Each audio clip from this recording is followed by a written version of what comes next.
السلام عليكم ورحمة الله وبركاته. waxaan rabaa inaan ka hadlo waxaan arkay magaalada Qardho oo ay biyo qaadeen. Aniga magaalada Qardho waan tegay hadda ka hor waan tegay dhowr jeer. Waxa weeye magaalada Qardho waxay ku taalaa meel godan. Waxa ku teedsan buuro. Markii roob uu da'o buurahaasu biyahay ku soo ceshaan. tan kale waxaa magaalada mara laba tog oo togna biyuhu ay ka soo dhacaan oo kan waxa weeye xaafada Qoryacad ka soo dhaca biyaha ayaa ka soo dhaca waa biyaha waxyeeleeya mar kasta magaalada Qardho oo suuqa soo mara meesha u ahba suuqa ay ku ganacsadaan dadka reer Qardhood bakhaaradu ku yaalaan hilibluhu ku yaalo maxaan ku yiraahdaa ganacsiga dhan iyo hantida Qardho dhan ay taalo. runtii xaafada Qoryacad waa xaafad qadiim ah waa xaafadii ugu horeysay ee laga dhiso Qardho ka dhisanta saan maqlay I'm not sure waa maqlay dabcan wayna u eg tahay oo meel walba oo runtii center ah oo magaalo kasta center u ah waxa weeye meeshii aasaaskii ay ka bilaabatay magaaladu.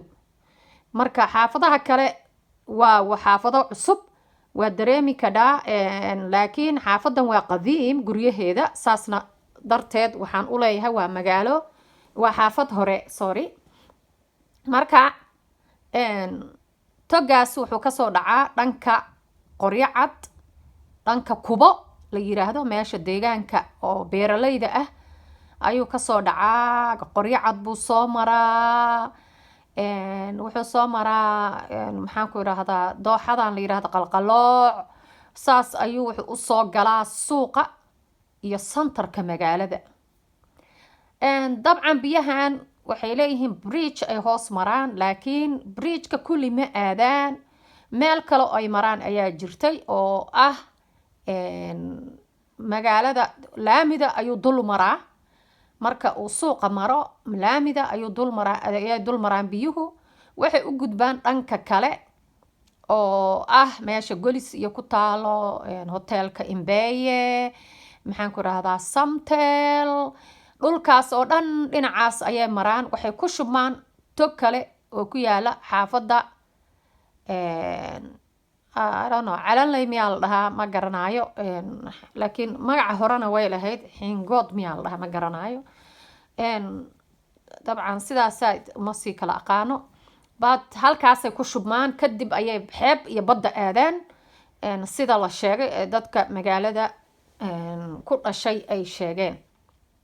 haddaba maxaa dhacay waxaa la dhistay meelihii biyo mareenka ahaa haddii la degay oo la dhistay oo dhankana laga dhistay Qoryacad xaggeeda biyihii laga soo xiray oo guryo laga dhistay deegaan ah xaggan kale u gudbi jireenna laga dhistay ganacsi oo wadada laamiga dheer ee ilaa iyo taga maxaan ku rahaa wadada dheer ee Haloosiga ah ee tagta ilaa Muqdisho ayaa ayagana guryo laga dhistay oo ganacsiyo laga dhistay hoteelo iyo dukaamo iyo goobo ganacsi.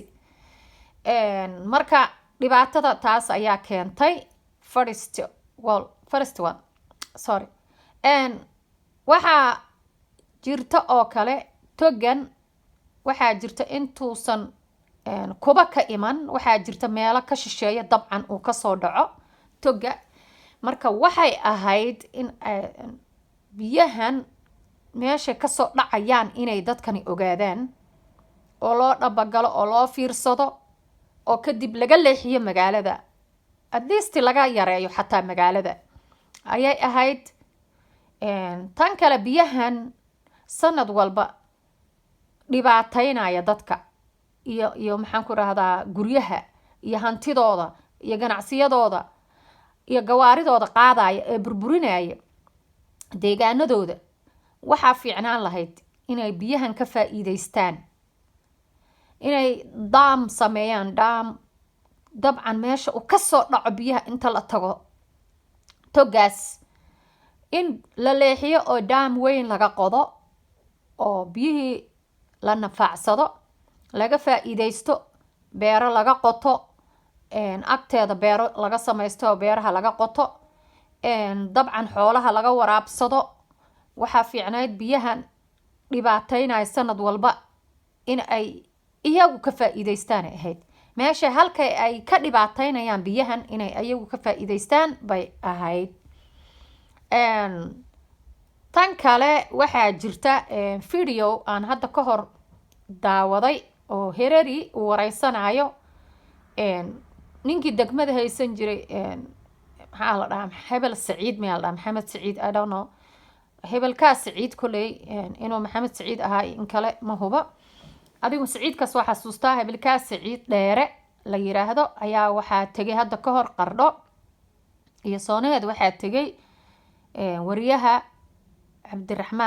Cabdisalaan Harari sorry oo soo duubay. waxaan aragnay magaalada dhinac waa green, dhinaca kalena waa dry, waa qalayl. dhinaca greenka dhir bay ku leedahay, dabcan greenku waa dhir iyo caws. dhinaca kale dhir ma laha, waa desert, waa qalayl, waa dhul desert ah.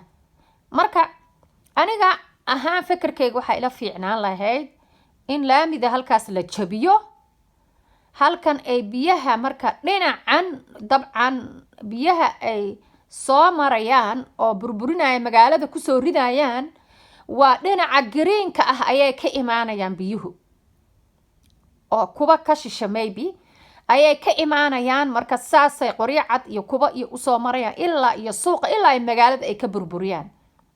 marka ani waxaan dhihi lahaa fikirkayga yar, waxaan dhihi lahaa halka qalalan hal la jabiyo wadada. Talyaaniga dhisay dabcan si qaldan buu u dhisay. waxay ahayd labada dhinacba ilaa magaalo dhinac roob leh oo green ah, dhinacna dry ah oo desert halkee lagu arkay. waxay ahayd in halkaa ay ka sameeyaan bridge, buundo biyuhu dhuun ay biyuhu maraan u gudbiyaan dhanka kale u tuuraan in laga sameeyo ayay ahayd. waxay ahayd khalad uu sameeyey Talyaaniga. dee gumayste waad iska garanaysaan, gumayste marnaba waxaad ku faraxdo ama wax wanaagsan kuuma sameynayo, special white people-ka. waa dabeecadaha lagu arkay European-ka, wadamadii ay tageen ay gumaysteen wax dhaxalgala oo ay uga tageen ma jirto. dabcan wadada markii la dhisana waa xilligii Siyaad Barre uu dowladda kasii dhacayay ayaa la dhisay. dabcan Talyaani ayaana dhisaa la yiri, dee waa gumayste, isagaa saa u dhisay, isagaa saa u lugooyay dadka. marka waxaa weeye lugooyo socoto wey, indha quraanyo iyo indha gaalo midna lama arko, waatay Soomaalida ay dhahaan.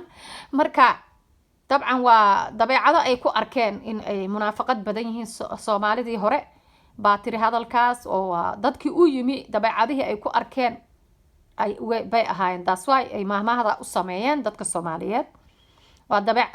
waxa weeye maamaha ay nooga tageen oo cadaynaysa munaafaqadooda. dee dabcan haddana adduunka dhan way u jeedaanba, oo hadday Africa koyday maa la dhahaa, hadday wax aragtay, hadday wax fahantay, hadday indhaha kala qaaday, hadday jaqjaq leeyihiin Afrikaankii, hadday ogaadeen xilligan la joogo 2022 ayay waxay ogaadeen inay munaafaqad miiran yihiin cadaanku, gaaladu, dadkii isleefirgaraystay, dadkii gumaystay, in ay yihiin dad munaafaqad miiran ah, dad khiyaano miiran ah, dad aan nolol u ogolayn cidna, ayaga kaliya inay noolaadaan kaliya rabaan oo selfish ah, dad anaani ah, aniga kaliya dhahaya inay yihiin ayaga bes, ma ahana cid kalena ayna nolol iyo wanaag iyo sharaf iyo magac iyo muunad aanay midna u ogolayn.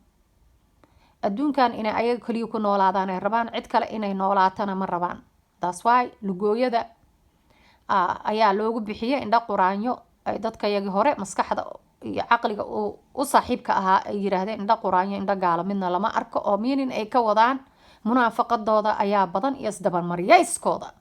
marka dabcan wadada ayagaa sidaa u dhisay, ayagaa dadka lugooyay, ayagaa dhibaatadan first mas-uulka ah ayaan dhihi karaa. laakiin dad fikiraya oo maskax leh hadday yihiin dadka Soomaaliyeed, waxa weeye maalin walba reer Qardhood biyaha kusoo fatahma, biyaha ku rogmada, biyaha togba ku burqada, hantidooda sanad walba way baaba'daa inay waxay ahayd ayaga laftirkooda ay la yimaadaan maskax fakeraysa caqli u saaxiib ah in ay isku tashadaan isku tashi ku samaystaan wax kasta isku tashi sameeyaan lacaga iska aruuriyaan at least dowladda la hoos galaan wixii ka dhiman wixii kale dadka qurba joogta ah dadka deegaanka u dhashay dadka islaamka ah dadka Soomaaliyeed inay la hoos galaan kadibna ay wax ka sameeyaan arrintan ayaa la rabay dabcan ma dhicin mar walba waa qaylo dhaan iyo waa waray iyo kaalayo inoo soo gurmadow iyo hanti baa burburtay iyo magaala kharqanta iyo qax bay ku jiraanba maalin walba dad qaxaay sanad kasta roob markuu da'o waa qaxaaya guriyii waa laga baxaa ilmihii dhakada lagu qaadaya magaalo un wada qaxaysa weligay ma arag waxaan dhihi lahaa war sida isu dhaama dhanka qalalan ee dryga ahna waxaan dhihi lahaa fikirkayga yar hadday possible tahay oo sax tahay meeshaas hala jabiyo wadada laamiga ee haloosiga ee dheer ee ilaa iyo xamar tagta hala jabsho laga sameeyo dhuun biyuhu ay u gudbiyaan dhanka kale ee qalalan si magaalada biyuhu uga kala yaraadaan si togu biyuhu meesha loo duwo ayay u socdaan ay u dhaqaaqaan si loo duwo biyahaas halka loo duwo meeshaas baaba u baahan inay green noqoto inay cagaar noqoto inay dhir ka soo baxdo halkaas u baahan godadka badan iyo boholaha la samaynayo ee magaalada banaankeeda laga qodaayana hala joojiyo oo magaaladiina ka naxa magaaladiina iyo dadkiina iyo hantidiina iyo guryihiina iyo sanad walba dhibaatadan taagan iyo qaxan ka naxa magaaladiina oo sida u dhaama oo maxaan ku raad dad baa alla idinka dhigay fikere marka intaasan kusoo gabagabeynayaa. Assalaamu calaykum waraxmatullaahi wabarakaatu.